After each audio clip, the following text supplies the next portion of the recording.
الحمد للہ والصلاة والسلام على رسول الله وعلى آله وصحبه أجمعين ومن تبعهم بإحسان إلى يوم الدين.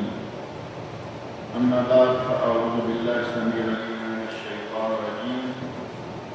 قالوا حرقوه وانصروا آلهتكم إن كنتم فاعلين.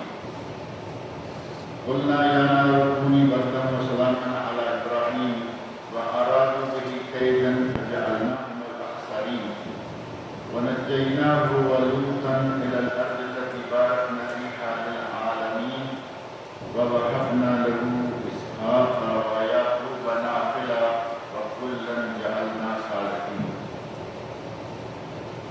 حضرت ابراہیم خلیل علیہ السلام کا واقعہ جو ہے وہ ذکر ہوتا آ رہا ہے پچھلے دروس سے، اور یہ ذکر کیا گیا پچھلے درس میں کہ ابراہیم علیہ السلام نے جب ان کے خداؤں کا وہ حشر کیا، کسی کی ناک، کسی کا کان، کسی کا بازو، کسی کی ٹانگ توڑ توڑ کے رکھ دی، وہ لوگ واپس آئے تو آ کے اپنے خداؤں کا یہ حشر دیکھ کر کہنے لگے کہ یہ کس نے کیا ہے؟ اب ان لوگوں کی معذوری اور عقل کی کمزوری دیکھیں کہ کسی سے پوچھنے کی کیا ضرورت ہے، اپنے خداؤں سے پوچھو کہ تمہیں کس نے توڑ کے رکھا ہے۔ اگر وہ کچھ اتنا کر سکتے ہیں تو کم از کم اپنے ٹوٹ پھوٹ کا جواب تو دیں کہ ہمیں کس نے توڑا پڑا ہے۔ انہیں یہ یقین ہے کہ یہ بول نہیں سکتے، جواب نہیں دے سکتے، تو کہا کہ من فعل ھذا بآلہتنا، ہمارے خداؤں کے ساتھ یہ کس نے کیا؟ انہی میں سے کسی نے کہا کہ ابراہیم ایک نوجوان ہے جو ان کا نام لیتا ہے، اس نے یہ کیا ہوگا۔ کہا لاؤ اس کو لوگوں کے سامنے لاؤ، دیکھیں کہ اس نے یہ کیا تو کیوں کیا۔ ابراہیم علیہ السلام نے صاف بات کہی، کہا کہ اگر یہ بولتے ہیں تو ان سے پوچھو۔ اور ابراہیم علیہ السلام نے واقعہ میں موجود ہے کہ کلہاڑا بڑے کے کندھے پر رکھ دیا تھا، جس کلہاڑے سے ان کو توڑ پھوڑ کی وہ کلہاڑا بڑے کے کندھے پر رکھا تاکہ آئیں تو میں کہوں گا کہ اس سے پوچھو۔ اب انہیں معلوم ہے کہ یہ بول نہیں سکتا، چاہے ان کا بڑا ہے، چاہے ابھی صحیح سال میں ہے، لیکن یہ بول نہیں سکے گا۔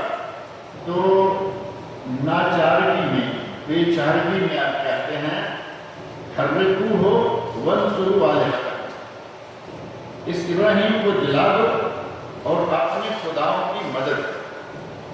اب اپنے خداؤں کی مدد انہوں نے کرنا ہے، ہمارا خدا تو ہماری مدد کرتا ہے، ہم اپنے رب سے مدد مانگتے ہیں اپنے دلدان میں، اور مشرک کی عقل کی کمزوری دیکھیں کہ اس کی پوجا کرتا ہے جس کی مدد بھی اسے خود کرنی پڑتی ہے۔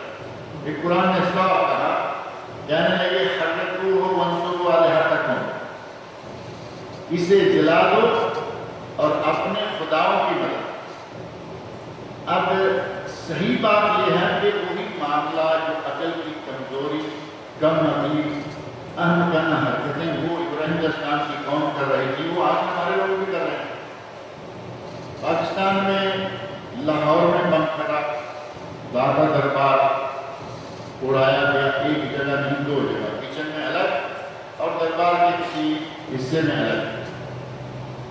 دریں امام اسلام آباد سے آگے پنڈی اسلام آباد کے قریب کہیں وہاں بم پھوٹا، اور ان لوگوں کو خود کچھ کرنے کا ہوش نہیں رہا، بلکہ لوگوں نے پر زخمی اٹھا رہے ہیں، یہ کر رہے ہیں، وہ کر رہے ہیں۔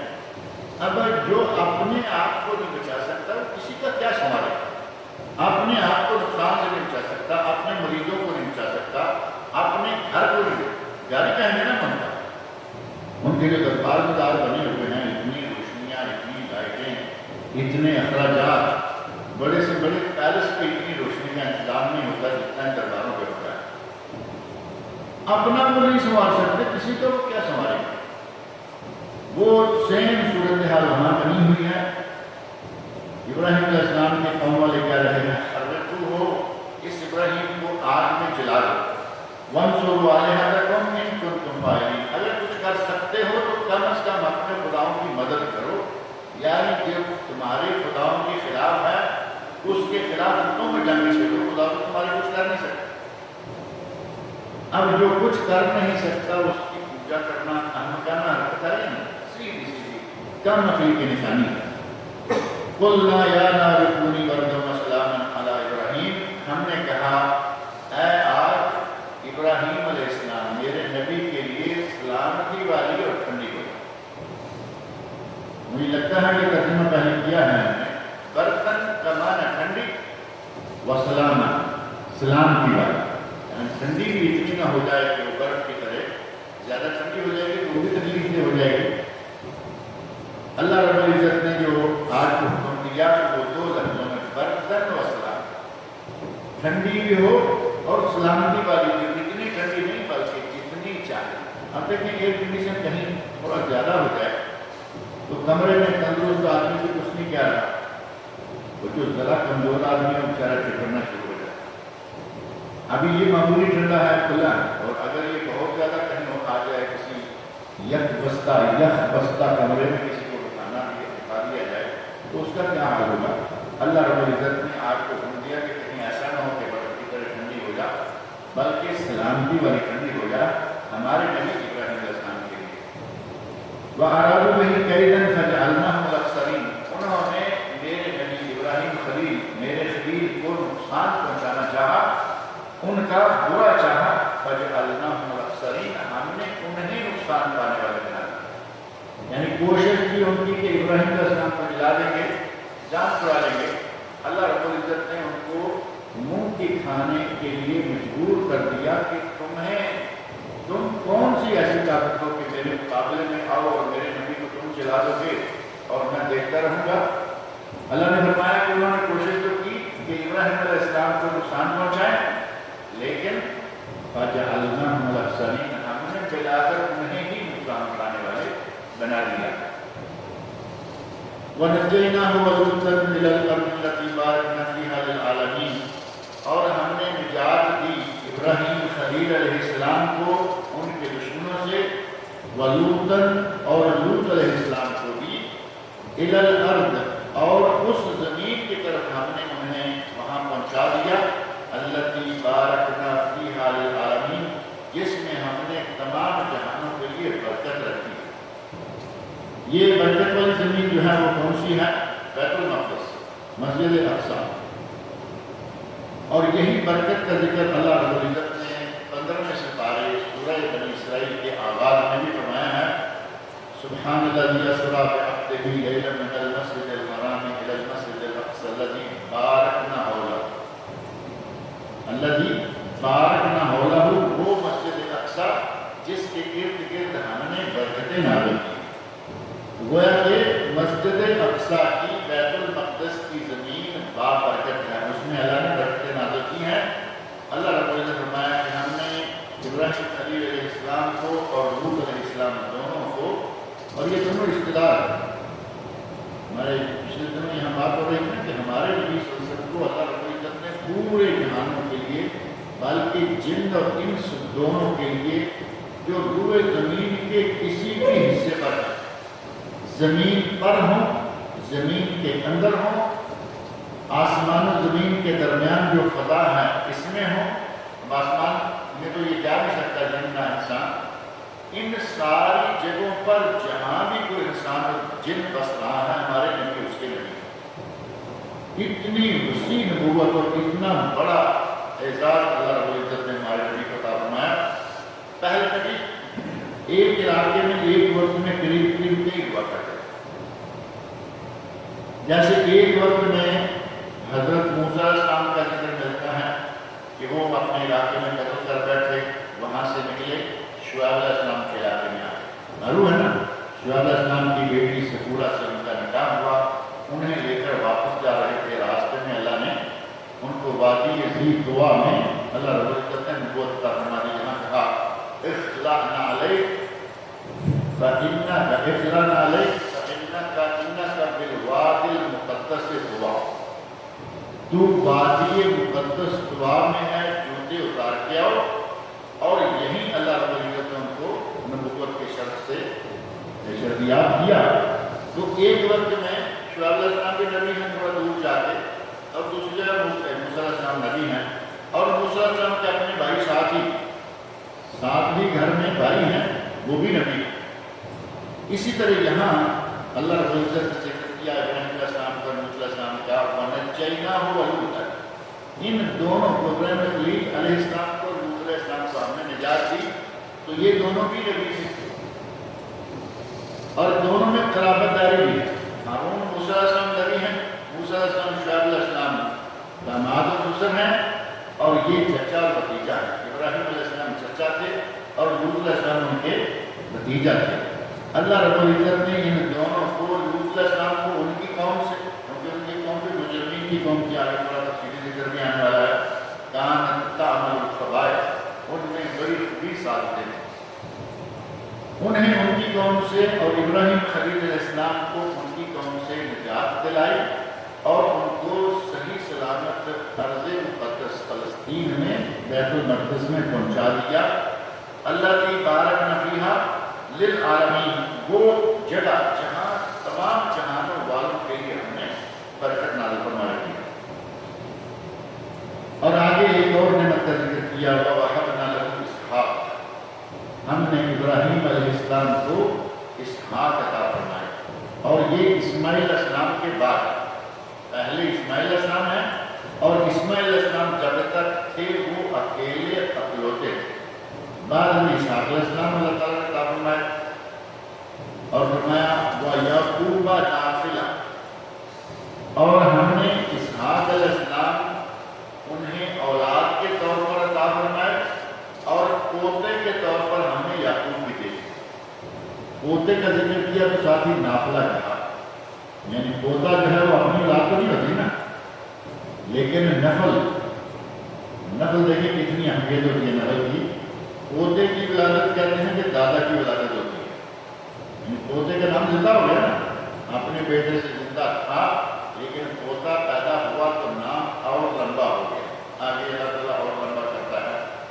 تو اللہ رب العزت فرمایا کہ ہم نے ابراہیم کو اسحاق علیہ السلام ایک نبی بیٹے کے طور پر عطا کیے، اور نسلی طور پر یعنی اپنی نعمت میں مزید اضافہ کرتے ہوئے ان کے پوتے کا بھی ہم نے ان سے وعدہ کر دیا، اور وہ تھے یعقوب علیہ السلام۔ یعنی اب یعقوب علیہ السلام اور یعقوب علیہ السلام کے بیٹے ہیں یوسف علیہ السلام، چار پوچھنا ہوئی نا، یوسف بن یعقوب بن اسحاق بن ابراہیم، چار مسلسل نبوتیں آ رہی ہیں، اور اسی لیے حضرت یوسف علیہ السلام کے بارے میں نبی اکرم صلی اللہ علیہ وسلم فرمایا ہے کریم ابنو کریم ابنو کریم ابنو کریم، کریم صاحب جود و کرم ہے، صاحب جود و کرم کے بیٹے ہیں، صاحب جود و کرم کے پوتے ہیں، اور صاحب جود و کرم کے بڑ پوتے ہیں۔ پنجابی میں تو بڑ پوتے جاتے ہیں، اردو میں بھی بڑ پوتے لکھنے میں آتا ہے، گرچہ لفظ جو ہے وہ صحیح بڑ پوتے ہیں، اڑا کی بجائے با کے ساتھ ہے، لیکن معروف ہے بڑ پوتے، یعنی ابراہیم علیہ السلام کے بڑ پوتے، اسحاق علیہ السلام کے پوتے، اور یعقوب علیہ السلام کے بیٹے، اور خود بھی صاحب جود و کرم ہیں حضرت یوسف علیہ السلام۔ فرمایا ہم نے وَوَهَبْنَا، اور ہم نے عطا کیے، کہ وَهَبَ يَهِبُ، وَهَبْنَا، وَهَبَ يَهِبُ کو منا عطا کرنا، اور وَهَبَ يَهِبُ سے ہی وہاب، اللہ رب العزت کے اسماء الحسنی میں سے ہے نا الوہاب، الوہاب کا ہی یہ سیگا ہے، وَوَهَبْنَا، واو کو ہو گیا عاطفہ، اور پہلا واو کا معنی اور دوسرا لفظ کا واو ہے وَوَهَبْنَا، وَهَبَ يَهِبُ عطا کرنا، اور اسی سے ہے وہاب بہت زیادہ عطا کرنے والا، اور اسی سے وہابی بھی ہے، یا کہیں اور سے آیا وہابی، اسی مبارک نام سے وہابی ہے، لیکن اس کو اتنا بدنام کر دیا گیا کہ کالی کی شکل بنا دیا گیا، جبکہ وہابی کو کالی کوئی بات نہیں ہے۔ وَوَهَبْنَا لَهُ إِسْحَاقَ، اور ہم نے ابراہیم علیہ السلام کو عطا کیے حضرت اسحاق علیہ السلام، وَيَعْقُوبَ نَافِلًا، اور نافلہ طور پر اپنی رحمت میں مزید اضافہ کرتے ہوئے ہم نے انہیں یعقوب ان کے پوتے کی خبر بھی دے دی، وَكُلًّا جَعَلْنَا صَالِحِينَ، اور ہم نے سے پڑھ کر نیک و صالح کوئی اور کیا ہوگا؟ یعقوب علیہ السلام ہیں وہ نیک و صالح ہیں، اور اسحاق علیہ السلام ہیں تو وہ بھی نیک و صالح ہیں، اور پھر یہ پوتے اور بیٹے کس کے ہیں؟ ابراہیم خلیل علیہ السلام۔ اور لیکن یہ قانون ہر جگہ برابر بھی نہیں ہوتا کہ نبی کے بیٹے ہیں تو صالح ہی ہوں گے۔ کنعان بھی تو نبی کا بیٹا تھا، کنعان حضرت نوح علیہ السلام کا بیٹا، انکار کر دیا، کہا کہ ایک کشتی میں نہیں بیٹھا۔ حضرت نوح علیہ السلام آوازیں دے رہے ہیں، بیٹا آ جاؤ، کشتی میں بیٹھ جاؤ، یہ طوفان کسی کو معاف کرنے والا نہیں ہے، الا من رحمہ، اس طوفان سے صرف وہ بچے گا جو اللہ کی رحمت کے سائے میں آ گیا، ورنہ نہیں بچتا۔ وہ کہہ رہا ہے کہ صحابی الی جبل، میں پہاڑ پہ چڑھ جاؤں گا، یعصمنی من الماء، وہ پہاڑ مجھے اس پانی طوفان سے بچا لے گا۔ تو نوح علیہ السلام کہتے ہیں لا عاصم اليوم الا من رحم، آج کوئی نہیں بچ سکتا سوائے اس کے کہ کسی طرح رب بچائے، اور رب نے کن کو بچانا تھا؟ جو کشتی کے اندر موجود ہیں، باہر کوئی بھی بچنے والا نہیں تھا۔ تو یہ ضروری نہیں ہے کہ باپ کا بیٹا نیک ہی ہو، اور نہ یہ ضروری ہے کہ بیٹے کا باپ نیک۔ ابراہیم خلیل ہی دور نہ جائیے، یہی خلیل ہے۔ آگے 4 پشتیں مسلسل نبیوں کی آ رہی ہیں، اور پیچھے حاضر کافر ہے۔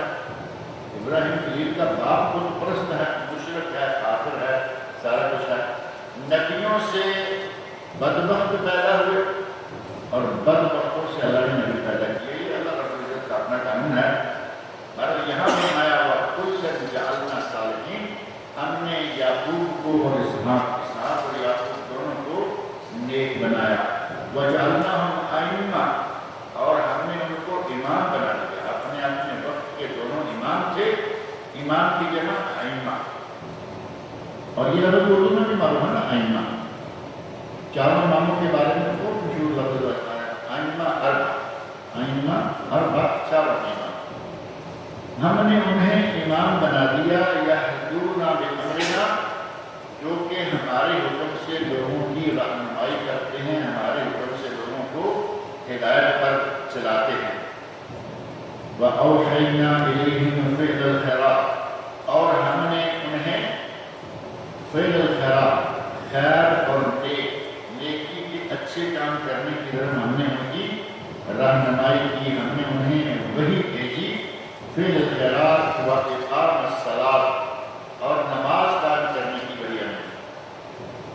اب یہاں سے یہ بھی پتہ چل رہا ہے کہ نماز جو ہے وہ صرف ہمارے لیے ہی نہیں ہے، امت اسلامیہ کے لیے نہیں، بلکہ پہلی امتوں میں نماز ہے۔ اب یہاں خاص کہا جا رہا ہے حضرت اسحاق اور حضرت یعقوب علیہ السلام کے بارے علیہ السلام کے بارے میں کہ ہم نے انہیں وحی کی، فعل الخیرات کی، یعنی خیر اور بھلائی کے نیک کام کرنے کی، وَإِقَامَ الصَّلَاةِ، اور نماز قائم کرنے کی، وَإِيتَاءِ الزَّکَاةِ، اور زکوٰۃ ادا کرنے کی۔ نماز اور زکوٰۃ یہ پہلی امتوں میں بھی رہی، اور ہم مسلمانوں کے لیے بھی ہے۔ اسی طرح حضرت یحییٰ علیہ السلام کے بارے میں ہے، کان یأمر اللہ بالصلاۃ والزکاۃ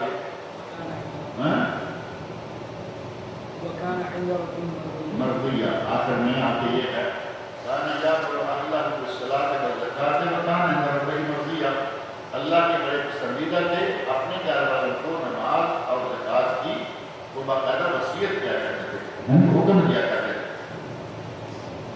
اور غالباً موسیٰ علیہ السلام کے بارے میں بھی ہے کہ اللہ رب العزت نے انہیں بھی نماز کا ذکر کرنے کا حکم دیا۔ تو یہ نماز ایک ایسا عمل ہے کہ جو صرف امت اسلامیہ کے لیے بلکہ تمام امتوں کے لیے، پہلی امتوں کے لیے بھی یہ فرض رہا، اور ائمہ کرام، انبیاء کرام پڑھتے رہے، امتیں پڑھتی نہیں، لیکن ہر امت کے لیے نمازوں کا انداز کیفیت یہی رہی ہو یہ ضروری نہیں ہے۔ کسی کے یہاں کوئی کیفیت ہے، کسی کے یہاں کوئی وقت ہے، کسی کے یہاں کوئی تعداد ہے، لیکن نماز کا ذکر کیونکہ قرآن نے کر دیا کہ ہم نے انہیں نماز پڑھنے کا حکم دیا، تو اس کا مطلب یہ ہے کہ نماز یقیناً انہوں نے کی، اطاعت زکوٰۃ کا حکم دیا، لیکن انہوں نے زکوٰۃ ادا کرنے کا حکم تھا، وَكَانُوا لَنَا عَابِدِينَ، اور وہ ہماری ہی عبادت کرنے والے تھے۔ یعنی حضرت اسحاق علیہ السلام اور ان کے حضرت یعقوب علیہ السلام یہ دونوں اللہ رب العزت کی بات کریں۔ نبی تو کبھی مشرک ہو نہیں سکتا، نبی تو کبھی مشرک ہوتا نہیں،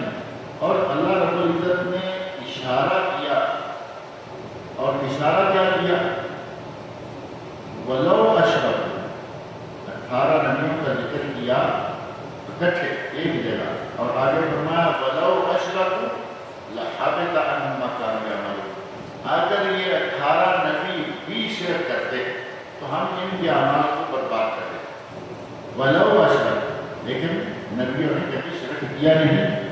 اور سورہ زمر میں ہمارے نبی محمد رسول اللہ صلی اللہ علیہ وسلم امام الانبیاء والرسل، سارے نبیوں کے سارے رسولوں کے امام ہیں، ان کے بارے میں لَئِنْ أَشْرَكْتَ لَيَحْبَطَنَّ عَمَلُكَ وَلَتَكُونَنَّ مِنَ الْخَاسِرِينَ، اے میرے نبی اگر کبھی تم نے بھی شرک کیا لَيَحْبَطَنَّ عَمَلُكَ، تیرے سارے عمل برباد ہو جائیں گے، وَلَتَكُونَنَّ مِنَ الْخَاسِرِينَ، اور تو نقصان اٹھانے والوں میں سے۔ نبیوں کے بارے میں اور خاص محمد رسول اللہ صلی اللہ علیہ وسلم کے بارے میں بھی اللہ نے یہی فرمایا۔ تو نبی تو شرک کیا نہیں کرتے تھے، لیکن پھر بھی اللہ رب العزت نے حضرت اسحاق علیہ السلام اور یعقوب علیہ السلام کے بارے میں فرمایا وَكَانُوا لَنَا عَابِدِينَ، وہ ہماری ہی عبادت کرنے والے تھے۔ وَلُوطًا آتَيْنَاهُ حُكْمًا وَعِلْمًا، اور لوط علیہ السلام کو ہم نے حکمن انہیں حکم یعنی حکومت، و علمن اور علم، انہیں علم و حکمت دونوں چیزیں ہم نے عطا کی۔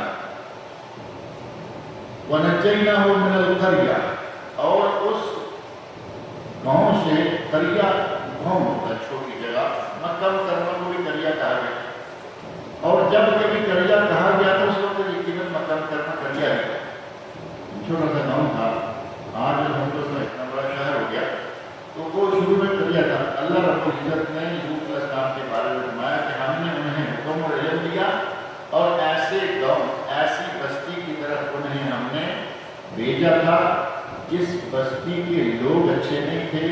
نتیجہ تن یہ کہ انہوں نے یوسف علیہ السلام کو پریشان کرنا شروع کیا، تو ہم نے انہیں اس گاؤں سے نجات دے دی، اس قریہ سے ہم نے انہیں نجات دے دی۔ وَنَجَّيْنَاهُ مِنَ الْقَرْيَةِ الَّتِي كَانَتْ تَعْمَلُ الْخَبَائِثَ، وہ قریہ جس قریہ کے رہنے والے ہیں، وہ گاؤں، وہ بستی جس بستی کے رہنے والے جو ہیں تعمل الخبائث، وہ بری حرکتیں، برے کام، خباثتیں کرتے تھے۔ اب ہم نے برے کام اور خباثتیں کیا تھی؟ ایک تو بڑا مشہور ہے لفظ لواطت کا، کہ وہ اغلام بازی کے مجرم تھے، یعنی بجائے اپنی بیویوں کے ساتھ خواہشیں پوری کرنے کے، ان میں یہ بیماری تھی کہ وہ اغلام بازی میں مبتلا تھے۔ دوسرا یہ کہ ایک تو اغلام بازی کے جرم میں مبتلا تھے، دوسرا گلی بازار کونے میں کھڑے ہو جاتے، آتے جاتے لوگوں کو ستاتے، پریشان کرتے، کسی کو سر بیماری، کسی پہ بلا وجہ کوئی آوازہ قصہ، کسی کے جملہ۔ آج کل بھی یہ چیزیں موجود ہیں، ہمارے لوگ جو ہیں وہ عموماً ایسی چیزیں کرتے رہتے ہیں، چلتے لوگوں کو، عورتوں کو تنگ کرنا، عورتوں کو پریشان کرنا، اور پہلے زمانے میں تھا کہ چلتے کسی کو چھوٹی موٹی کنکر کو ریزہ مار دینا، اور آج ایک نئی بیماری شروع ہوئی ہے، وہ جدید دور کی بیماریوں میں سے ہے کہ موبائل لکھ کر وہ پھینکا جاتا ہے، یعنی آپ کے پاس سے گزرتے ہوئے لڑکی ہے، عورت ہے، موبائل لکھا ہوا اس کو تعویذ کی شکل بنائی ہوئی ہے، وہ بدبخت وہ موبائل پھینک رہے ہیں۔ مطلب یہ ہے کہ کھولے کر یا کھولے گی تو رابطہ کا ایک سلسلہ بن جائے گا۔ یہ موبائل پھینکتے ہیں، وہ کنکر پھینکتے ہیں۔ تو یہ ساری چیزیں جو برائیاں ہیں، جو عیوب ہیں، اللہ رب العزت نے ان کو ایک لفظ میں ڈال دیا اور کہا الخبائث، التي كانت تعمل الخبائث، جو کہ برے کام کرتے تھے، بستی والے برے کام کرتے تھے۔ اور یہ بستی کون سی ہے؟ سدوم۔ یہ انگلش میں سدوم، وہی دال میرے کر دیتے ہیں پاکستان سے، انگلش میں جب سدوم آتا ہے، جبکہ یہ سدوم ہے سین دال واؤ میم سدوم۔ سدوم بستی یا بستیوں کے مجموعے کا نام، جو جتنے علاقے میں حضرت لوط علیہ السلام کی قوم تھی، اس علاقے کو سدوم کہا گیا۔ اور یہی وہ علاقہ ہے جس کی زمین کے تہ تک اللہ رب العزت نے اس کو آسمان کے قریب اٹھا کے الٹا کے پھینکا اور پھر اوپر پتھروں کی بارش کی، اور اس علاقے کے لوگوں کے گناہ کا نتیجہ دیکھیں کہ آج وہ جگہ بحر مردار کے ہے۔ یعنی دنیا میں جگہ کا نام نشان ہے، قوم تو دور کی بات، جگہ کا بھی نام نشان نہیں رہا۔ بحر مردار کو معروف جگہ ہے کہ اردن کی ایک سائڈ میں پڑتی ہے، وہ حصہ جو ہے اس کا اکثر حصہ آج بحر مردار کے اندر شامل ہوتا ہے۔ تو اللہ رب العزت نے فرمایا کہ ہم نے انہیں اس بستی سے نکال دیا جس بستی کے رہنے والے کانت تعمل الخبائث انہم کانوا قوم سوء فاسقین، وہ بہت ہی برائیاں کرنے والے فاسق و فاجر لوگوں کی قوم تھی۔ ان قوم کے بارے میں نے ایسا مجموع بتایا کہ وہ فاسق و فاجر، فاسق و فاجر مسلمان بھی ہو سکتا ہے۔ فاسق و فاجر کا معنی اصل میں کیا ہے؟ جو آدمی کبیرہ گناہوں کا ارتکاب کر رہا ہے، اور کبیرہ گناہوں کا ارتکاب کرنے والا فاسق و فاجر ہوتا ہے۔ اور کبیرہ گناہ جس بھی گناہ پر اللہ رب العزت کی طرف سے یا نبی اکرم صلی اللہ علیہ وسلم کی طرف سے کسی عذاب کا، کسی سزا کا اشارہ ملا ہو، یا جس میں لعنت کا لفظ وارد ہوا کہ یہ کرنے والے پر لعنت، ان میں سے یہ جو ہمارے حلالہ پڑا چل رہا ہے پاک و ہند میں، حلالہ کرنے اور کروانے والے دونوں پر نبی اکرم صلی اللہ علیہ وسلم نے لعنت فرمائی ہے، اور حلالہ کرنے والے کو خدائے کا سان کہا ہے۔ کبیرہ گناہ لیکن آپ دیکھیں مولویوں کی نگرانی میں یہ ہوتا آتا ہے۔ اللہ تعالیٰ ہم مولویوں کو بھی ہدایت دے جو شریعت کے سائے میں بدماشی کے اڈے کھول کے بیٹھے، سراسر بدماشی کروا رہے ہیں اپنے نگرانی میں۔ تو یہ سارے جو ہیں یہ فسق و فجور یعنی کبیرہ گناہوں میں شمار ہونے والی چیزیں ہیں۔ کبیرہ گناہ اور پھر اس کو سر عام کرنا، خود اٹھوا، ایک آدمی کبیرہ گناہ کا ارتکاب کرتا ہے، چھپ چھپا کے کرتا ہے، اس کو فاجر نہیں کہا جائے گا۔ کبیرہ گناہ کا مطلب ہے لیکن فاجر نہیں، جب وہ کھلے عام کرے گا تو وہ فاجر ہو جائے گا۔ یعنی کبیرہ گناہ کا کھلے عام ارتکاب کرنا فجور ہے، اور ان کے بارے میں اللہ نے فرمایا کہ وہ قوم فاسقوں کی، بدترین گناہ گاروں کی قوم تھی۔ اللہ نے نجات دلائی، انہیں وہاں سے نکال کر بیت المقدس تک پہنچا دیا۔ وَأَدْخَلْنَاهُمْ فِي رَحْمَتِنَا، ہم نے لوط علیہ السلام کو اپنی رحمت میں ڈالا۔ یعنی قوم اتنی بدترین قسم کے گناہوں میں مبتلا ہے، لیکن ہم نے لوط علیہ السلام جو کہ صحیح تھے انہیں اپنی رحمت میں داخل کر لیا۔ اللہ رب العزت نے وحی کی اور کہا کہ راتوں رات اپنی بستی کو چھوڑ کر یہاں سے نکل جاؤ اور پیچھے پلٹ کر بھی نہیں دیکھنا۔ یہ جملہ تو میں نے کہا جی ہاں ہمارے یہاں بھی استعمال ہوتا ہے نا کہ میں کہہ جاؤ پلٹ کر مت دیکھ۔ اللہ نے اس وقت بھی قرآن کریم میں الفاظ ہے کہ پیچھے پلٹ کر نہیں دیکھنا، نکل جاؤ، اور اپنی بیوی کو ساتھ نہیں لے کے جاؤ گے، وہ پیچھے رہنے والوں میں سے ہو جائے۔ لوط علیہ السلام کی بیوی کیونکہ اپنی ایک قوم کی سائڈ میں تھی، ان کے فسق و فجور میں انہیں کی معاون تھی، لہذا اللہ نے اسے کہا کہ یہ تمہارے ساتھ نہیں جائے گی، یہ من الغابرین جو پیچھے رہنے والے ہیں کہ ان میں سے باقی لوگوں کو لے کر وہ نکل گئے، اور بیوی اور باقی قوم پیچھے رہ گئی۔ ان سب کو اٹھا کر اللہ رب العزت نے الٹایا اور اوپر پتھروں کی بارش کی، اس طرح ان کا سرناش کر دیا۔ لیکن لوط علیہ السلام کو ہم نے اپنی رحمت میں داخل کر دیا، وَأَدْخَلْنَاهُ، اور ہم نے داخل کر لیا لوط علیہ السلام کو فی رحمتنا، اپنی رحمت میں، إِنَّهُ كَانَ مِنَ الصَّالِحِينَ، کیونکہ وہ نیک ہمارے نیک بندوں میں سے نبی صلی اللہ علیہ وسلم یا انبیاء کرام یا لوط علیہ السلام ہو، ہود علیہ السلام ہو، اسحاق یعقوب علیہ السلام ہو، نبی تو سارے صالحین میں سے ہوتے ہیں۔ تو فرمایا کہ ہم نے انہیں اپنی رحمت میں لے لیا اور وہ صالح نیک اتوار لوگوں میں سے تھے۔ آگے نوح علیہ السلام کا باقاعدہ ذکر شروع ہونے والا ہے، اور یہاں رکوع بھی ختم ہو گیا ہے۔ اللہ رب العزت سے دعا ہے کہ وہ مجھے اور آپ سبوں کو قرآن کریم پڑھنے، سننے، سمجھنے اور اس کے احکام پر عمل کرنے کی۔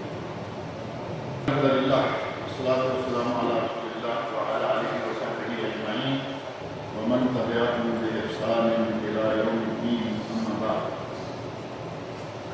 فأعوذ باللہ السمیع العلیم من الشیطان الرجیم، وما خلقت الجن والانس الا ليعبدون۔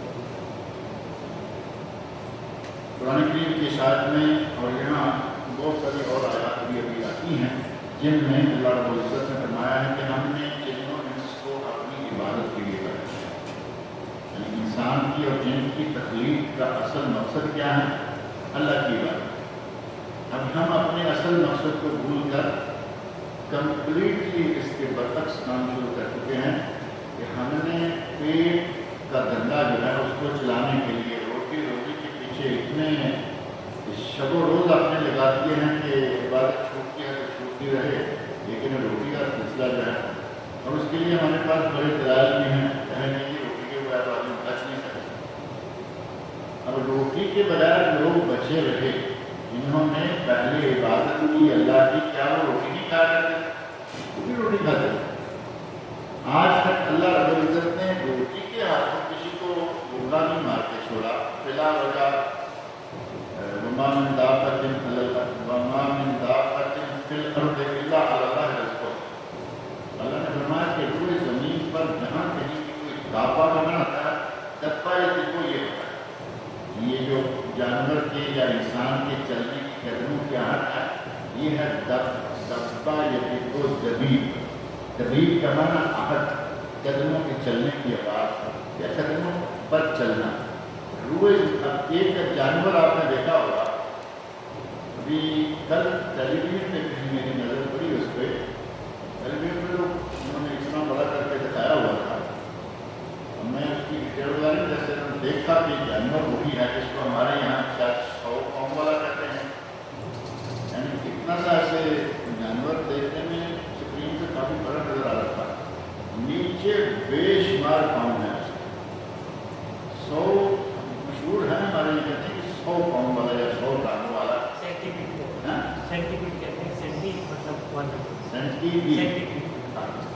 تو اب وہ بھی دیکھو زمین پر چلتا ہے اور ہمارے 2 پاؤنڈ ہیں، اس کے تو 100 پاؤنڈ، لیکن قد 1 انگلی کے برابر ہوگا، 1 انگلی ہوگا، کتنا سا ہوتا ہے۔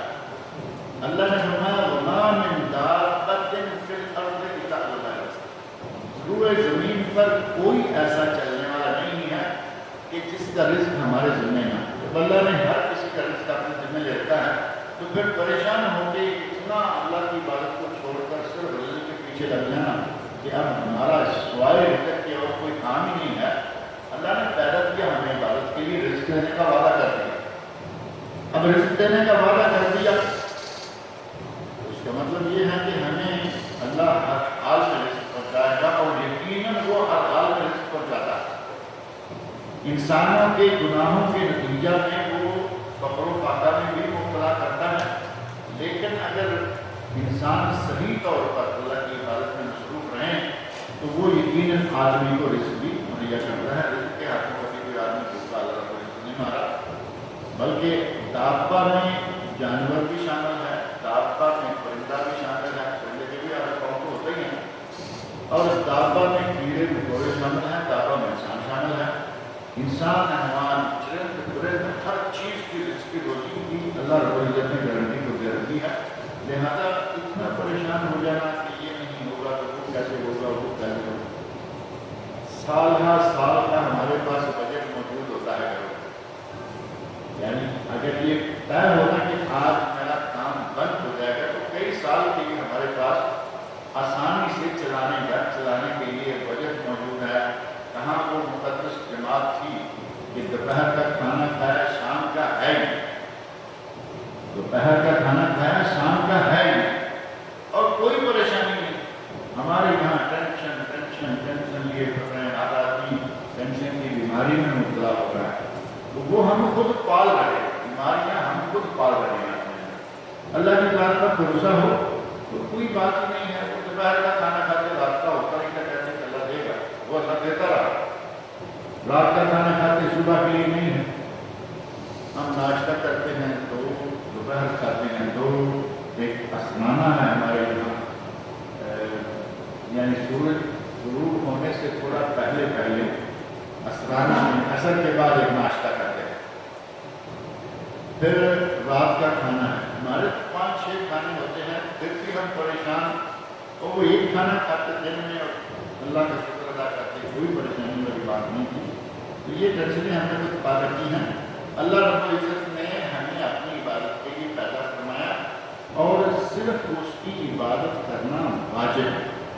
دوسری کوئی بھی بات ساتھ کریں گے کسی کی تو وہ شرک کی طرف لے جائے گی۔ اور پھر ساتھ ہی اگر ہم صحیح معنوں میں اللہ کی عبادت کرنے پہ لگ جائیں تو دشمنوں پر غلبہ اللہ ہمیں عطا فرمائے۔ آپ آج مسلمان کی حالت جو ہے اس وقت کے مسلمان بدحالی میں مبتلا ہے، امت اسلامیہ پر جو اس وقت زوال آیا ہوا ہے، اس کے اسباب دیکھیں تو ہمیں سامنے آ جاتی ہے آسانی سے۔ صحابہ کرام رضی اللہ عنہم 313 تھے اور سامنے 1000 آدمی، 313 کو اللہ نے 1000 پر غلبہ دیا۔ ان کے پاس گھوڑا نہیں، گاڑی نہیں، ادھر ہاتھی تک نہیں، اتنی اسلحہ سے لیس، ان کے پاس ڈنڈے، ان کے پاس تلواریں، لیکن فتح کن کو ملی؟ مسلمانوں، کیونکہ ان کے دل میں ایمان موجود۔ اور پھر یہ جماعت بڑھتی گئی، 313 رتبہ معاہدہ حدیبیہ میں 1400 ہو گئے، اور تبوک کی طرف روانہ ہوئے ہزاروں ہو گئے، حنین میں ہزاروں تھے۔ اللہ رب العزت نے جماعت کو پڑھایا، اس کے دبدبے کو، خوف کو دنیا کے کونے کونے تک پہنچا دیا۔ نبی صلی اللہ علیہ وسلم کے عہد مبارک میں اگر یہ پتہ چلتا دشمنوں کے ملک پر حملہ کرنے والے تو وہاں تک کا کام نہ شروع ہوئے۔ آپ نے بنی اسفر کو، رومیوں کو تباہ کیا، ایرانیوں کو تباہ کیا، فارسیوں کو، فارسیوں کو، یہ کو، مسلمانوں نے ہر طرف اسلام کے پیغام کو پہنچایا۔ لیکن بات صرف یہ تھی کہ انہیں اللہ رب العزت کے سامنے جھکنا آتا تھا، اور اللہ نے ان کے سامنے کفر کو دکھایا۔ وہ اللہ کے سامنے جھکتے تھے اور کفر ان کے سامنے جھکتا تھا۔ آج ہم اللہ کے سامنے نہیں جھکتے، نہ کفر ہمارے سامنے، بلکہ کفر اب ہمارے اوپر مسلط ہو چکا۔ یہ مٹھی پر اتنا سا اسرائیل ہے، سارے عربوں کو پریشان کیا ہوا ہے۔ عرب پریشان ہو گئے تو غیر عرب مسلمان بڑے خوش ہیں۔ غیر عرب مسلمان بھی عربوں کی وجہ سے پریشان ہے کہ مسلمانوں کو وہ پریشان کر رہا ہے۔ ابھی سوریہ میں مسلمان پریشان، ابھی یمن میں مسلمان پریشان، کس علاقے میں مسلمانوں کو سکون ہے؟ دنیا کا سب سے پرسکون ملک سعودی عرب ہے، اب سعودی عرب بھی پریشان، کیونکہ بدبختوں نے اپنے سارے ٹارگٹ جو ہیں وہ اپنے سیدھے کر رکھے ہیں کہ سعودی عرب کا قبضہ کرو، ان کو پریشان کرو۔ اللہ رب العزت اس ملک کو اپنی حفاظت میں رکھے۔ حرمین شریفین والا ملک ہے، اس کی برکات سے اللہ یقین اس کو حفاظت میں رکھے گا۔ لیکن یہ کہ مسلمان بھی تو کچھ نہ کچھ کریں گا، اگر دل میں ایمان مضبوط ہوگا تو انشاءاللہ کوئی وجہ ہی نہیں ہے کہ دشمن جو ہے وہ غلبہ پا سکے۔ دشمن پر غلبہ پانے کے اسباب جو ہیں وہ بھی اب اس بات میں ذکر کیے جائیں گے۔ سب سے اہم ترین چیز جو ہے وہ یہ ہے کہ انسان مکلف ہے عبادت کا، اللہ کی بات کا، اور وہ اس کے لیے واجب ہے، اور یہی اس کا سب سے بڑا فرض ہے کہ وہ اللہ کی عبادت کرے۔ اور اللہ کون؟ کوئی عام سی ذات نہیں ہے، پورے آسمان کا بنانے والا، ساری زمین اور جو کچھ ان میں ہے ان سب کو بنانے والا، ملائکہ فرشتوں کو سب کو بنانے والا، اور عرش عظیم کا رب۔ اب عرش کے ساتھ اللہ رب العزت نے عظیم کا لفظ لگایا ہے۔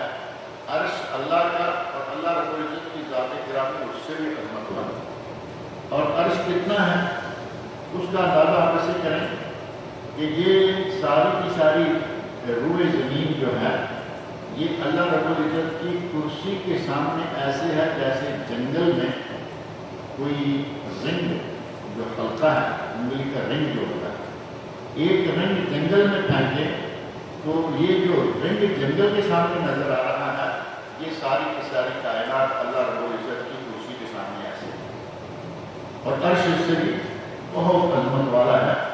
اس عظمت والے رب کی عبادت کرنا ہمارے لیے واجب ہے، اور دشمنوں کے لیے، دشمنوں پر غلبہ حاصل کرنے کے اسباب کسی طرح حاصل ہوں گے کہ پہلے تم عبادت کرو، اللہ رب العزت میں اپنے بدل سے مار۔ قرآن کریم اللہ فرماتا ہے ان تنصروا اللہ ینصرکم، اگر تم اللہ کی مدد کرو تو اللہ تمہاری مدد کرے، وَيَثَبِّتْ أَقْدَامَكُمْ، اور تمہاری قدموں کو ثابت رکھے گا، مضبوط کرے گا۔ ہم عبادت نہیں کرتے، اللہ ہماری مدد نہیں کر رہا۔ آج مسلمان کافروں کے ہاتھوں دھکے کھا رہے ہیں اور جگہ جگہ پریشان ہو رہے ہیں۔ اللہ رب العزت نے اپنی کتاب مقدس میں فرمایا ان ربکم اللہ الذی خلق السماوات والارض فی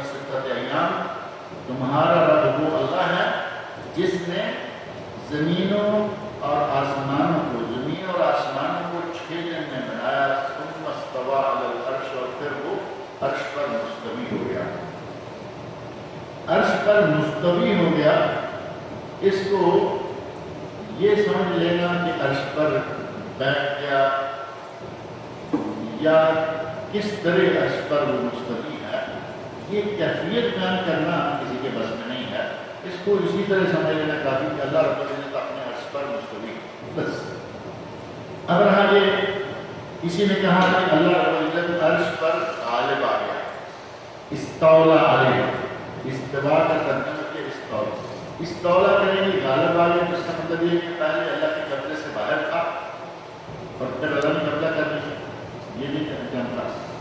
اور اگر کوئی اپنا مثال دے کے بتانا چاہیں کہ جیسے آدمی کرسی پہ بیٹھتا ہے، جیسے آدمی ٹیبل کرسی پہ بیٹھتا ہے، یہ مثالیں اللہ کے لیے ہے نہیں، ایسا کہ مثل ہی شیء، اللہ کی مثال کوئی ہے ہی نہیں۔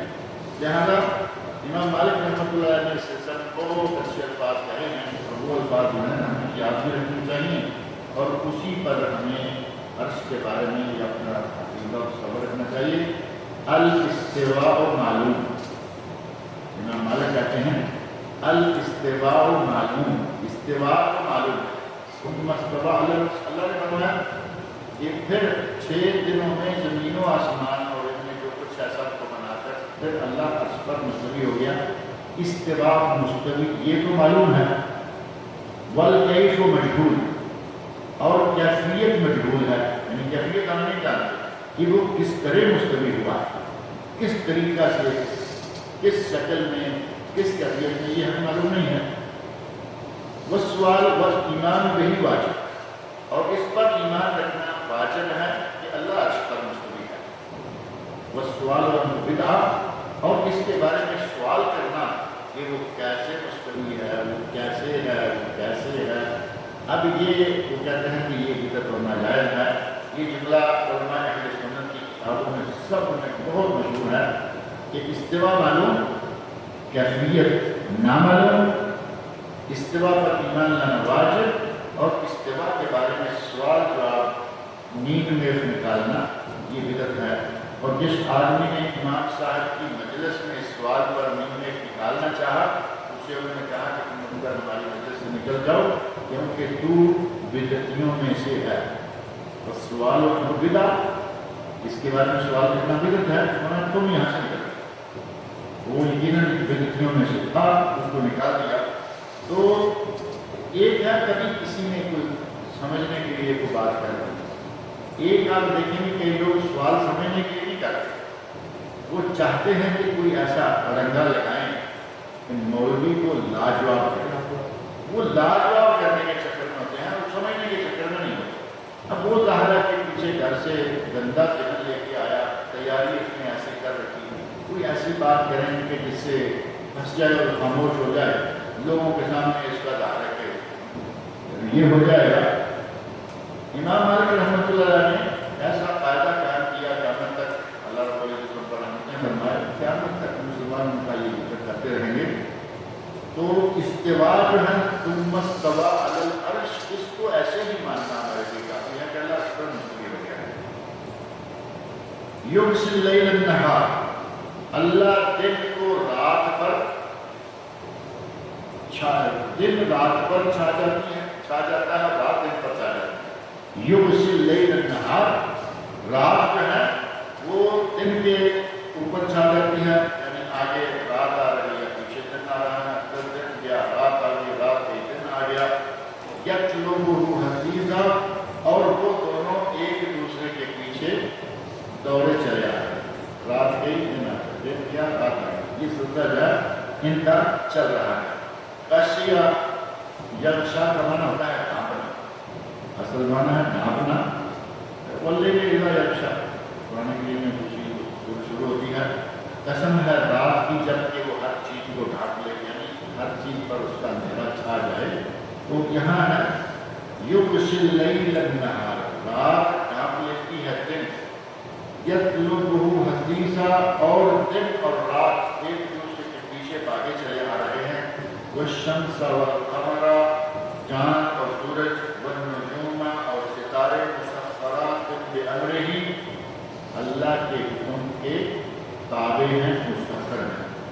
الا لہ الخلق والامر، خلق بھی اللہ کا یعنی مخلوق بھی اللہ کی، والامر اور حکم بھی اللہ کا، تبارک اللہ رب العالمین، اور اللہ سارے جہانوں کا پالنے والا ہے اور وہ بہت ہی برکتوں والا ہے۔ ایسے ہی اللہ رب العزت نے فرمایا، جو میں نے پہلے پڑھی ہے، وما خلقت الجن والانس الا لیعبدون، ہم نے جنوں انس کو اپنی عبادت کے لیے پیدا کیا، اور وہ عبادت جس کے لیے اللہ رب العزت نے جنوں کو انسانوں کو پیدا کیا ہے وہ کیا ہے؟ اللہ رب العزت کی توحید کا اقرار کرنا سب سے پہلا چیز۔ سب سے پہلے عقیدہ صحیح ہوگا تو عبادت آئے، پہلے توحید کا عقیدہ جو ہے اس کو اختیار کیا جائے، اور جتنے بھی عبودیت کے ذرائع، عبودیت کے جتنے مظاہر یا عبادت کی جتنی بھی اقسام ہیں ان سب کو اللہ کے لیے خاص کیا ہے۔ عبادت کی وہ اقسام جو ہے وہ یہاں چند ایک گن کر بتائی گئی ہیں، نماز ہے، روزہ ہے، زکوٰۃ ہے، حج ہے، رکوع ہے، سجدہ ہے، طواف ہے، قربانی ہے، نذر و نیاز ہے، خوف ہے، امید ہے، استغاثہ مدد طلب کرنا، مدد مانگنا، پناہ مانگنا اور دعا، یہ سب عبادت کی قسمیں ہیں، یا جو اور بھی قسمیں ہیں ان سب کو اللہ کے لیے خاص کرنا۔ کتاب اللہ اور سنت رسول سے ثابت جتنے بھی احکام ہیں وہ اطاعت کے لیے ہوں یا کسی کام سے بچنے کے لیے ہوں، ان سب پر عمل کرنا بھی عبادت میں داخل ہے۔ ظاہر ہے اللہ رب العزت نے فرمایا ہے نماز قائم کرو، اللہ نے فرمایا والدین کی خدمت کرو، عبادت ہو گیا نا والدین کی خدمت کرنا ہے۔ اسی طرح پڑوسی کے ساتھ اچھا سلوک کرو، یہ بھی عبادت ہے۔ جتنے عوامر اور جتنے نواہی ہیں وہ بھی عبادت میں شامل ہیں۔ اللہ رب العزت نے تمام جنوں انس کو اسی عبادت کا حکم دیا ہے، یہ عبادتیں جو ہیں ان کو بجا لائے، اور اسی کی خاطر وہ پیدا کیے گئے ہیں۔ وما خلقت الجن والانس، عبادت ہی کے لیے جنوں انس کو پیدا کیا گیا ہے، اور اسی عبادت کی تفصیل بتانے، اسی کی طرف دعوت دینے اور اس کو صرف اللہ کے لیے خاص کر دینے کی تعلیم دینے کے لیے اللہ نے کتابیں نازل کی، اور اللہ نے انبیاء کرام اور رسولوں کو بھیجا، جیسا کہ آگے آیات آئیں کہ جن میں یہ دلائل موجود ہیں کہ اللہ نے انسانوں کو توحید سکھلانے کے لیے آسمان سے کتابیں نازل کی، اور توحید سکھلانے کے لیے عبادت کی اقسام بتانے کے لیے اللہ نے نبیوں اور رسولوں کو ارسال کرنے کا ان کی بے شک کا سلسلہ شروع کیا۔ اللہ رب العزت ہمیں اپنے عقائد کو سنوارنے اور اپنے مقصد تخلیق یعنی عبادت کو پورا کرنے کی توفیق عطا فرمائے۔ یہ دلائل جو ہیں انشاءاللہ۔ اسی طرح امام آمین کہنا شروع کرے تو بعد میں آپ کہیں، اور اذا باف کا تعمین ہو تعمین الملائکہ، یہ امام کی آمین سے کوئی تعلق نہیں تھا کہ آمین کہنے والے کی آمین اگر فرشتوں کی آمین سے مل گئی تو فرمایا کہ اللہ رب العزت نے اس کے پہلے گناہ سارے معاف کر دیے، تو وہ تعمین الملائکہ فرشتوں کے ساتھ آمین کا ملنا ہے، امام کے ساتھ ملنا ہے، کیونکہ امام کے بعد آپ نے آمین ہے۔ دوسرا یہ ہے کہ جو اس دنوں میں جو مورتے ہیں نماز کے وقت، یہ یا پھر انشرٹ کرنا، شرط کا تو خیر نہیں ہے مسئلہ کوئی بھی، وہ جو موڑنے والا ہے نا پتلون کو موڑتے ہیں تاکہ ٹکنے ننگے ہو جائیں، اور جیسے ہی نماز پڑھتے ہیں پھر اس کو کھول دیتے ہیں، جبکہ نماز ہے 5-10 منٹ اور باقی وقت ہے گھنٹوں کے حساب سے 24 گھنٹے، اور ٹخنوں کو ڈھانپنا 24 گھنٹے ہی منع ہے، یعنی کھڑا ہو، بیٹھا ہوا ہے ڈھکے ہوئے ہیں کوئی بات نہیں، لیٹا ہوا ہے ڈھکے ہوئے ہیں، کھڑا ہو ٹخنا ڈھکا ہوا ہو یہ حرام منع۔ اب آدمی نماز میں 5 منٹ کے لیے فولڈ کر لے پتلون کو یا پاجامے کو، ڈھکن تو فولڈ ہوتا نہیں ہو تو لمبا کام ہوتا ہے وغیرہ، اب یہ پتلون پاجامہ فولڈ ہوتا ہے وہ کر لے اور باہر نکلتے ہوئے پھر کھولتے ہوئے نظر آتے ہیں۔ اسی طرح یہ ہے بازو، ان کو بھی اگر نماز پڑھنی ہے بازو ہیں تو بہتر ہے کہ بغیر فولڈ کیے پڑھیں، نہیں ہے اتنے ہیں جائز ہے، اتنے ہیں جائز ہے، اتنے بھی ہیں جائز۔ گندے کے اوپر کوئی چیز ہے جیسے آج کل وہ بنیان ہی ہے، ایک بنیان کو ہے تو سینڈو اس میں تو ایسے پٹی ہوتی ہے ایسے، اور ایک دوسری بنیان آنے سے یہ کپڑا پورا ڈھک جاتا ہے یہاں وہ بنیان ہے تو آپ کی نماز ہوتا ہے بازو پورا ڈھکا ہے. اب یہ جو مسئلہ ہے کہہ رہے ہیں فولڈ والا اب یہاں تک بھی نہیں ہے تو نماز ہو لیکن جان بوجھ جب اس کو اٹھا کے لے کے جائیں گے کھلا رہنے دیں. نبی صلی اللہ علیہ وسلم نے فرمایا کہ اگر کسی نے بال رکھے ہوئے ہیں تو بالوں کو باندھ کے نہ رکھے پیچھے باندھ کے نہ رکھے کہیں زمین پہ نہ گریں. فرمایا بال بھی زمین پر گریں گے تو ان کے سجدے کا ثواب آپ کو ہے. بالوں کو بھی باندھ کے نہ رکھے. اب بالوں کو تو نہ باندھیں آپ ان چیزوں کو باندھنا شروع کر دیں. یہ کپڑوں کو سمیٹنے سے لپیٹنے سمیٹنے سے حدیث میں منع کیا گیا اور اس میں یہ بھی آ جاتا ہے. لیکن ہمارے یہاں ایک مستقل ہی لپیٹا ہوا ہے ٹھیک ہے کوئی بات مستقل لیکن صرف نماز کے لیے کیا وضو کرنے کے لیے کیا چڑھائی ہوئی پر لیکن یہ کوئی ایسا کفر اسلام والا مسئلہ نہیں ہے. بعض لوگ اس میں بہت زیادہ سختی میں لے جاتے ہیں نماز کی نماز ہو جاتی ہے.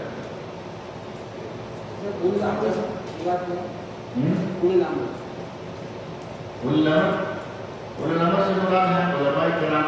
علماء سے مراد ہے حاکم وقت. یہ علماء ہیں یہ آپ کو کوئی حکم دیتے ہیں اگر وہ قرآن و سنت کے مطابق ہے اس پہ عمل کریں. اگر قرآن و سنت کے مطابق نہیں ہے تو اس پہ عمل نہیں کرنا چاہیے.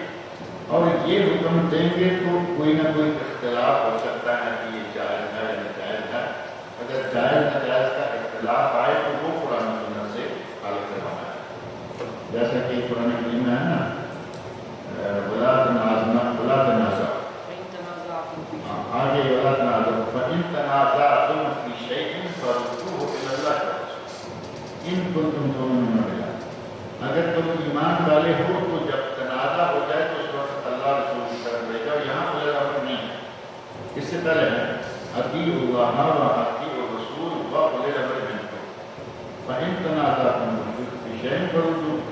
اب اطیعوا اللہ واطیعوا الرسول بھی اللہ رب العزت نے صرف دو کہہ کے آگے اطیعوا کا لفظ استعمال نہیں کیا. یہ تو یہ تھا نا اطیعوا اللہ واطیعوا الرسول واطیعوا اولی الامر منکم نہیں کہا کیونکہ اللہ رسول کی اطاعت مطلق ہے کہ جو بھی اللہ رسول کی طرف سے آ جائے اس کو ماننا ہے.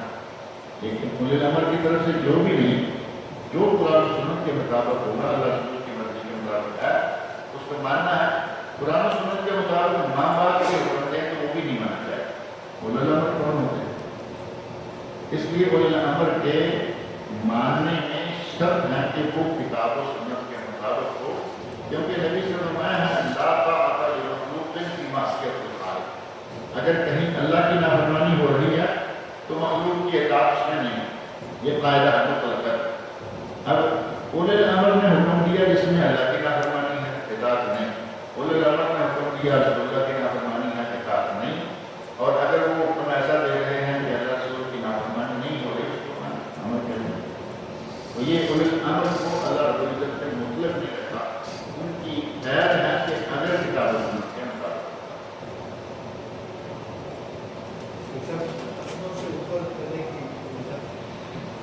نبی اکرم صلی اللہ علیہ وسلم فرمایا ہے ما اسفل من الکعبین فهو فی النار. اگر کوئی ایسا کپڑا استعمال کرتا ہے شلوار ہے قمیض ہے ٹاول ہے دھوتی ہے پاجامہ ہے جو ٹخنوں سے نیچے لٹک رہا ہے تو عموماً یہ ہوتا صرف تکبر سے. لوگ ویسے کہتے ہیں میں تکبر سے تو نہیں کر. اگر تکبر سے نہیں کرتا تو اٹھاؤ اس کو پتہ چلے کہ تم تکبر سے نہیں کرتے. جان بوجھ کر فیشن کی پابندی کرنا اور فیشن کو فالو نہ کرنے والوں کے لیے نظریاتی طور پر بھی ایک چھوٹا چھوٹا پاجامہ چھوٹی شلوار پہنے کرتے ہیں. یہ تکبر ہی تو ہے. اگر تکبر نہیں ہے تو اٹھاؤ پاجامہ کو پہننے سے ہوگا. وہ کہیں گے کہ وہ اچھا نہیں لگتا. اللہ رسول کے کام کو کہیں اچھا نہیں لگتا اس سے بڑا متکبر اور کون ہوگا. تو اللہ کے نبی صلی اللہ علیہ وسلم نے فرمایا ہے کہ ٹخنوں کو نہ ڈالیں. ٹخنوں کے اوپر یہ سنت رسول تو ہے آگے پنڈلی لیکن چھوڑ دیجیے. آپ نے ٹخنوں کو حد بنا دیا. آپ آگے پنڈلی نہ رکھیے آپ ٹخنوں تک لے جائیں. اب ٹخنا مثال کے طور پر یہ ٹخنا ہے تو نہیں لیکن میں مثال کے طور پر یہ ٹخنا ہے، یہ اوپر سے آپ کی پنڈلی آ رہی ہے، پاؤں کا ٹخنا آ گیا، یہ جو یہ جگہ ہے نا، یہ بالکل ٹاپ ہے ٹخنے کا، یہ حد ہے، اس سے نیچے اسفل شروع ہو جائے گا، یعنی نیچے اترنا شروع ہو جائے گا، ٹاپ تک بھی اگر آ جائے کپڑا تو انشاءاللہ مرفوع ہے، اس میں کوئی خطرہ نہیں، لیکن وہ کپڑا جب یہاں آ جائے گا نا تو اسفل آ گیا، نہ اسفل نظر آ رہا ہے، ٹخنے سے نیچے کپڑا گیا تو وہ جہنم میں گیا۔ اب یہ تو نہیں ہے نا کہ آپ کی شلوار جہنم میں جائے گی اور آپ جنت میں گھوم رہے ہیں، مطلب یہ ہے کہ یہ جہنم میں لے جائے، لہذا نماز ہو یا غیر نماز، اور یہ حکم مطلق ہے 24 گھنٹے کی، یہ نماز کے ساتھ اس کا تعلق نہیں۔ ہمارے لوگوں کو ایک اور روایت ہے کہ جس کا ٹخنے سے نیچے کپڑا گیا اس کا وضو ٹوٹ گیا، پھر ایک ہے کہ جس نے وضو کی حالت میں نماز پڑھتے ہوئے کہا مارا، ہنس دیا تو وضو بھی ٹوٹ گیا، نماز ٹوٹ گئی، یہ روایت کا ضعیف ہے۔ تو اس سے ڈرتے ہوئے لوگ ٹخنا ننگا کر رہے ہیں، اور اس سے زیادہ وعید ہے اس حدیث میں کہ یہ جہنم میں لے جانے کا باعث ہے، اس سے بھی ڈرتے، وہ باہر نکلتے ہی کام ہوئے پھر دوبارہ کپڑا نہیں۔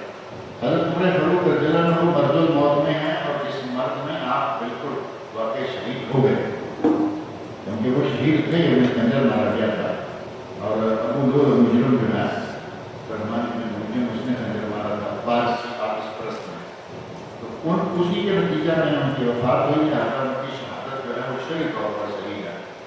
شہید ہونے سے تھوڑا پہلے ایک نوجوان قیادت کے لیے آیا، جانے لگا تو اسے بلایا، کہا کہ بھتیجے کپڑے کو چھوٹا کرو، یہ صاف بھی رہتا ہے، اس سے عمر بھی بڑھ جاتی ہے، کپڑا صاف بھی رہتا ہے، گندگی نہیں لگے گی نیچے سے، اور عمر بھی بڑھ جاتی ہے، نیچے سے تھوڑا سا گھسٹے گا، آپ کہیں گے پھٹ گیا، خراب ہو گیا، اس کو کا تھوڑا اونچا رہے گا، پھٹے گا نہیں، مدتوں تک نیچے سے پھٹنے کی نوبت نہیں آئے گی۔ عمر فاروق مرتے مرتے بھی عمر بالفاروق میں یہ منتر کر رہے ہیں، اور نوجوان کو اس وقت بھی کہا کہ اپنے ٹخنے سے کپڑے کو کھا کے رکھا کرو، اتنی اس کی عادت ہے۔